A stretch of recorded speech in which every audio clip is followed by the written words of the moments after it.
গতিকে honourable LOP মাননীয় অধ্যক্ষ মহোদয়, আজি আমাৰ সভা স্থগিত প্ৰস্তাৱ গ্ৰহণ কৰাৰ বাবে আপোনাক ধন্যবাদ জনাইছোঁ। আৰু যোৱা 19 ছেপ্টেম্বৰ তাৰিখে আমি নিৰ্বাচনী প্ৰচাৰতে ব্যস্ত আছিলোঁ। বড়োলেণ্ডৰ BTR নিৰ্বাচন সমাগত আছিল। সেইখিনি সময়তে এটা অপ্ৰত্যাশিত খবৰ পালোঁ আৰু এই খবৰটোৱে আমাৰ সকলোৰে হৃদয়ত গভীৰ ছাপ বহালে আৰু গোটেই অসমে এতিয়াও জুবিন গাৰ্গৰ এই মৃত্যু, যিটো মুখ্যমন্ত্ৰীয়ে তদন্তৰ প্ৰাৰম্ভণিতে চাৰ্জশ্বিট সম্পূৰ্ণ হোৱাৰ পূৰ্বেই হত্যাকাণ্ড বুলি কনফাৰ্মকৈ অভিহিত কৰিলে। তাৰ ফলত কোনে কিয় কৰিলে এই গোটেই কথাখিনি জানিবলৈ আজি গোটেই অসমেই উদ্গ্ৰীৱ হৈ আছে আৰু পৰিয়ালেও জাষ্টিছ ফৰ জুবিন লাগে বুলি প্ৰায় প্ৰতিদিনেই ছ'চিয়েল মিডিয়াত দি থকা আমি দেখিছোঁ। মহোদয়, জুবিন গাৰ্গৰ বিষয়ে আপুনি যিখিনি অৱগত কৰিলে সেইখিনি সঁচাকৈ আমাৰ বিধানসভাৰ প্ৰচিডিঙত ৰেকৰ্ড হ'ব। জুবিন গাৰ্গৰ সৰু বয়সৰ পৰাই গান গাইছিল বুলি গম পাওঁ। কৰিমগঞ্জত সৰু কালৰ ফটো ওলাইছে স্কুলীয়া প্ৰগ্ৰামত। কিন্তু যিটো সময়ত অসমত এটা হতাশাৰ সময় আহিছিল, অসমৰ বিভিন্ন যুৱকসকলে দিশ বিদিশ হেৰুৱাব লগা আছিল। বহুতেই ভাৰাক্ৰান্ত হৈ ক'ত যাম ক'ত নাযাম চিন্তা কৰিছিল। এক অস্থিৰ আৰু সময় আছিল 90ৰ দশকত। ধৰ্মঘট আন্দোলন, বিদ্ৰোহ, সন্ত্ৰাস, বিচ্ছিন্নতাবাদ, বোমা বিস্ফোৰণ আদিয়ে অসমখন ছানি ধৰিছিল। আৰু 6 বছৰীয়া আন্দোলন, আলফাৰ সহস্ৰ বিপ্লৱ, অসমীয়াৰ ওপৰত সেনাৰ বাহিনীৰ যিখিনি কৰিব লগা আছিল, সেই সময়ত চাৰ্জ কৰিব লগা অপাৰেশ্যন, বিভিন্ন অঞ্চলত পুলিচ আৰু আৰক্ষীয়ে সন্ত্ৰাসবাদীৰ তালাচী কৰিছিল, বোমা বিস্ফোৰণৰ তদন্ত কৰিছিল। সেইখিনি সময়ত তাৰ পৰৱৰ্তী সময়ত যুৱক যুৱতীৰ যি মাজত হতাশা আছিল, সেই তেনে এটা সময়তে জুবিনৰ গান হৈ পৰিছিল নৱপ্ৰজন্মৰ বাবে এক মহৌষধ।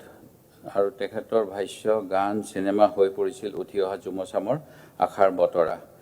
জাতীয়তাবাদী আছিল জুবিন আৰু সেই গতিকে অসমক ভাল পাই কাৰণেই বোম্বাইৰ পৰা গুচি আহিছিল। নিজৰ যেতিয়া সোণালী সময় কৈছিল, মোক যদি কোনোবাই বিচাৰে তেওঁলোক অসমলৈ আহিব লাগিব। আৰু সকলোৰে মুখত তেওঁ হাঁহি বিৰিঙাবলৈ চেষ্টা কৰিছিল। বহুতেই উপলুঙা কৰিছিল যে খাৰঘূলি ঘৰটোতনো তেওঁ কাক কি দিছে। কিন্তু তেখেতে কৈছিল যে চাই আহিবলৈ কবি, মই কিমান দুখীয়া মানুহক সহায় কৰোঁ, কিমান শিক্ষাৰ্থীক সহায় কৰোঁ, কিমান ৰোগীয়াক সহায় কৰোঁ। ঠিক তেনেকৈ 2008 চনত যেতিয়া গুৱাহাটীত বোমা বিস্ফোৰণত বহু মানুহৰ প্ৰাণহানি হৈছিল, সেইখিনি সময়তো তেখেতে সাহস কৰি গণনাট্য সংঘৰ তেওঁ যিহেতু সদস্য আছিল, এটা সুৰবাহিনী গঠন কৰি এনেকুৱা ধৰণৰ বোমা বিস্ফোৰণ বা অন্যবিলাকৰ বিৰুদ্ধেও প্ৰতিবাদ কৰিবলৈ সাহস কৰিছিল। তেওঁ আছিল এক বিদ্ৰোহী আৰু প্ৰতিষ্ঠান বিৰোধী গান তেওঁ কৰ্ম কৰিছিল। আনকি অসমৰ স্বনামধন্য এজন লোকগায়কক অনুষ্ঠানৰ আয়োজকে অপমান কৰাৰ বাবে তেখেতে আমি সকলোৱে হাঁহিছিলোঁ, কিয় তেওঁ লাইট পোষ্টত উঠিছে। তেখেতে তাৰ প্ৰতিবাদো এক অভিনৱ পন্থাৰে কৰিছিল। এটা গান সকলোৱে এতিয়া কি কাৰণে এই গানটো কাক লৈ লক্ষ্য কৰি গাইছিল বুলি কয়, সুৰ সুৰ সুৰাই দে, তাৰ বিভিন্ন ব্যাখ্যা ওলাইছে। কিন্তু তেখেতে এই গানটো অসমৰ ওপৰত যিসকল পুঁজিপতিয়ে খেতি মাটি পৰিৱৰ্তন কৰি ৰাইজক ভূমিহীন কৰিছে, তাৰ বিৰুদ্ধেহে গাইছিল বুলি আমি গম পাওঁ তেওঁৰ বিভিন্ন লেখনিৰ পৰা। অসমীয়া জাতিটোৰ এটা চাইকেলৰ লগত, চকাৰ লগত তেওঁ তুলনা কৰিছিল। আৰু চাইকেলৰ যেনেকৈ বিভিন্ন স্পক থাকে, তাৰ দৰে বিভিন্ন জাতি জনগোষ্ঠীক লৈ তেখেতে গীত গাইছিল, তেওঁলোকৰ পোছাক পৰিধান কৰিছিল। আৰু বিশেষকৈ তেওঁ অসমীয়া গামোচা অনবৰত তেওঁৰ লগতে আছিল। গামোচাখনৰ যোগেৰে তেওঁ নিজৰ জাতীয়তাবাদী পৰিচয় দাঙি ধৰিছিল। আনকি যিটো সময়ত অসমত নাগৰিকত্ব সংশোধনী আইন আহিছিল, সেইখিনি সময়ত তেওঁ কা আমি নামানো মই জীৱিত কালত কেতিয়াও নামানো বুলিও লিখিছিল অসমৰ সেই সময়ৰ মুখ্যমন্ত্ৰীলৈ এখন পত্ৰ তেওঁ লিখিছিল বুলিও গম পোৱা যায় যিখন হয়তো বহুতৰ হাততে ওলাব আৰু বহুতেই কয় যে বৰপেটা নামনি অসমলৈ গ'লে অসমত থকাৰ নিচিনা নালাগে সেই জুবিন গাৰ্গ জাতীয়তাবাদীজনে কলগাছিয়া গ্ৰন্থমেলাত গৈছিল তাত ফুটবল খেল খেলিছিল আৰু ইয়াৰ যোগেৰে তেওঁ অসমৰ যিটো ধাৰণা তেওঁৰ মনত হেতু দি গৈছিল এই ব্যক্তিজনৰ যেতিয়া মৃত্যু হ'ল তাৰ পিছত বিভিন্ন ধৰণৰ কথা সন্মুখলৈ আহিলে অৱশ্যে এতিয়া কিছু কথা লাহে লাহে মানুহৰ মনৰ পৰা নাইকিয়া হৈ যোৱা নিচিনাও দেখা পাইছোঁ বহুতেই সেই কথাবিলাক পাহৰিবলৈ কাৰণ public memory is very short বুলি কয় সেই গতিকে লাহে লাহে সেইবিলাক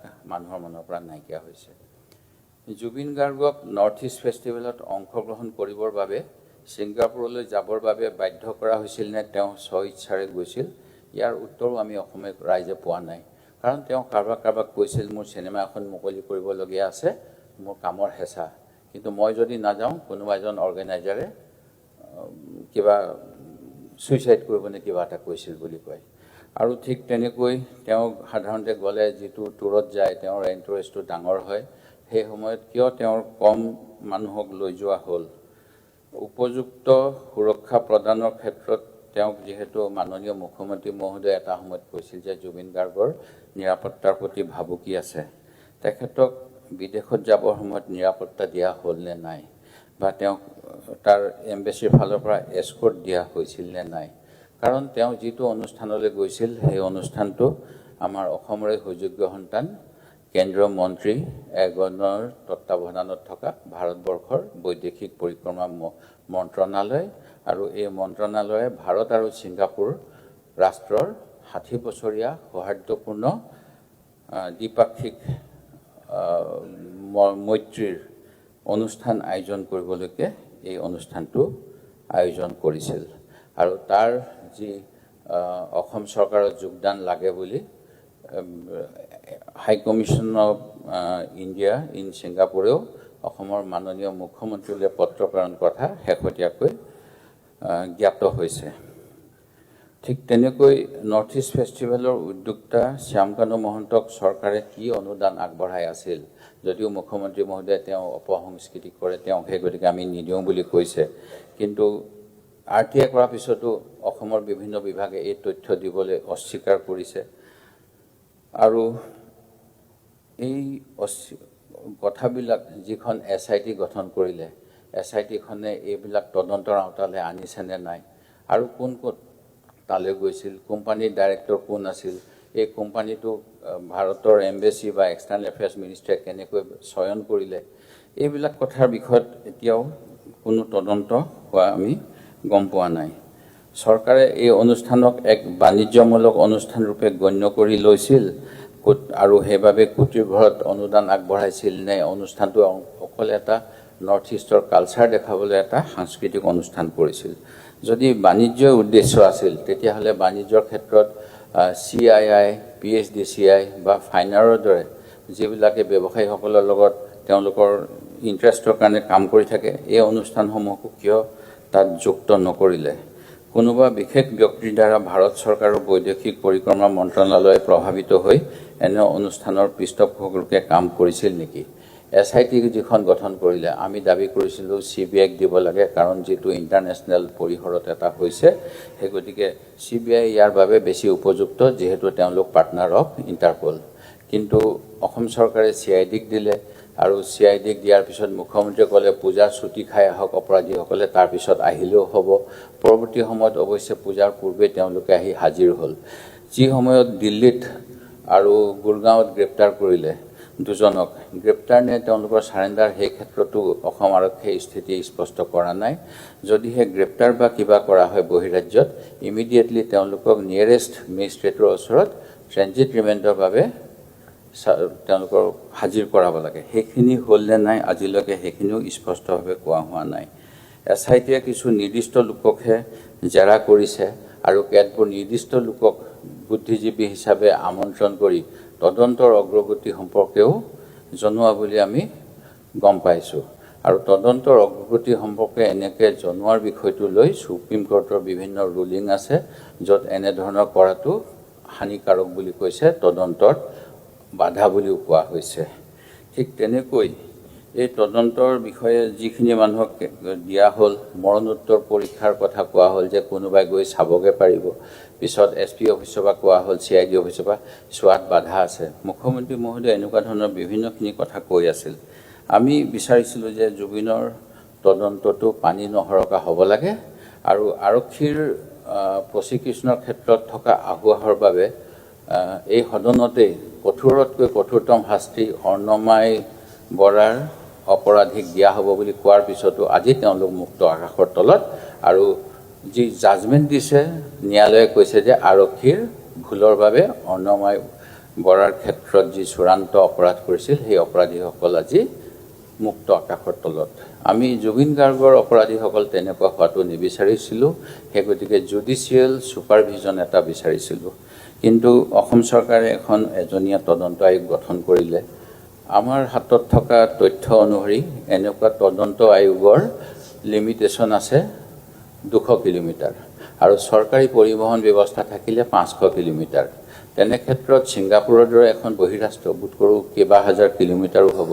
তেখেতসকলে এই ক্ষেত্ৰত কেনেকুৱা ধৰণৰ কাম কৰিব বা যিখিনি কাম SITয়ে কৰি আছে সেই কামখিনিও একেখিনি কামকে ওৱান মেন কমিশ্যন অফ এনকুৱাৰীয়ে কৰি আছে নেকি, সেই কথাখিনিও আমি স্পষ্টভাৱে গম পোৱা নাই।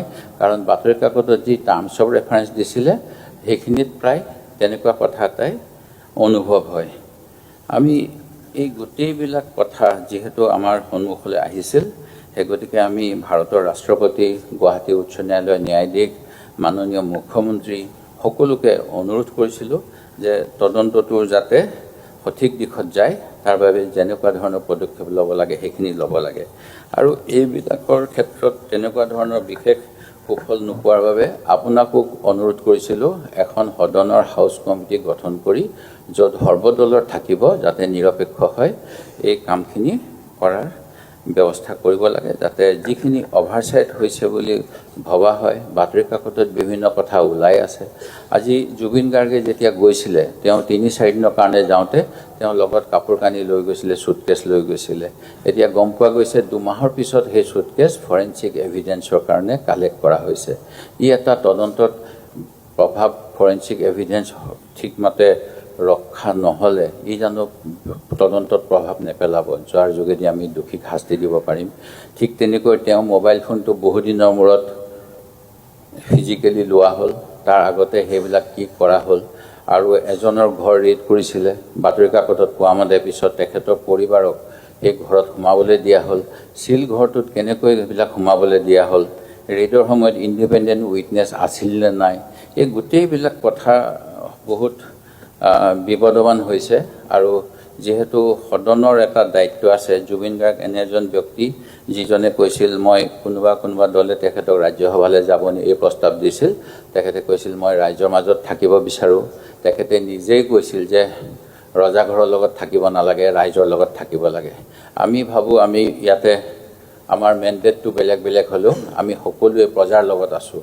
আৰু এইখন যিহেতু প্ৰজাৰ বিষয়ে আলোচনা কৰিবলৈ হয়, জুবিন গাৰ্গে প্ৰজাৰ নেতা হিচাপে তেখেতে আমাৰ এই সাংবিধানিক পৰম্পৰাৰ ভিতৰলৈ MLA বা মিনিষ্টাৰ বা মেম্বাৰ অফ পাৰ্লিয়ামেণ্ট হ'ব বিচৰা নাছিল। তেখেতে বিচাৰিছিল যে শিল্পী সদায় ৰাইজৰ লগত থাকিব লাগে, এই কথা তেখেতৰ বক্তব্যৰ মাজেৰে ওলাইছিল। সেই গতিকে মই আশা কৰিম যে এই গোটেইবিলাক বিষয়ৰ বাবে আপোনাক যেনেধৰণে প্ৰস্তাৱ কৰিছিলোঁ সদনৰ এখন হাউচ কমিটি গঠন হওক আৰু ইয়াৰ ক্ষমতা হওক সাক্ষীক সমন জাৰি কৰা, নথিপত্ৰ পৰীক্ষা কৰা, ছিংগাপুৰ চৰকাৰৰ সৈতে সমন্বয় স্থাপন কৰা, ঘটনীয়া সম্পৰ্কে সকলো তথ্য প্ৰাপ্তি, মৃত্যুৰ পৰিস্থিতি, চৰকাৰী তদন্ত পৰীক্ষা, ন্যায় প্ৰদানৰ বাবে পৰামৰ্শ, এই গোটেইবিলাক কৰিব লাগে। আমাৰ তেনেকুৱা নিজাকৈ আমি আইনজ্ঞ নহয়, সেই গতিকে নিশ্চিতভাৱে বিধানসভাই ভাল ক্ৰিমিনেল জাষ্টিচ ছিষ্টেমৰ আইনজ্ঞ অৱসৰপ্ৰাপ্ত ন্যায়াধীশকো এই সমিতিক সহায় কৰিবলৈ দিব পাৰে। আৰু সদনৰ যি অসম ভাৰতীয় সংবিধানৰ অনুচ্ছেদ 154 অনুসৰি অসম বিধানসভাৰ এনে বিষয়ত হাউচ কমিটি গঠন কৰাৰ ক্ষমতা আছে। সেই গতিকে এই প্ৰস্তাৱৰ জৰিয়তে মই এই কথাখিনি উপস্থাপন কৰিলোঁ আৰু আশা কৰোঁ আমাৰ দাবীৰ প্ৰতি শাসক পক্ষই সঁহাৰি জনাব আৰু এখন হাউচ কমিটি গঠন কৰি জুবিন গাৰ্গে যাতে ন্যায় পায়, অসমৰ জনগণে ন্যায় পায় তাৰ ব্যৱস্থা ল'ব আৰু লগতে তেখেতক মৰণোত্তৰভাৱে ভাৰত ৰত্ন দিব লাগে বুলিও মই আজি আপোনাৰ যোগেৰে শাসক পক্ষক অনুৰোধ জনালোঁ। ধন্যবাদ।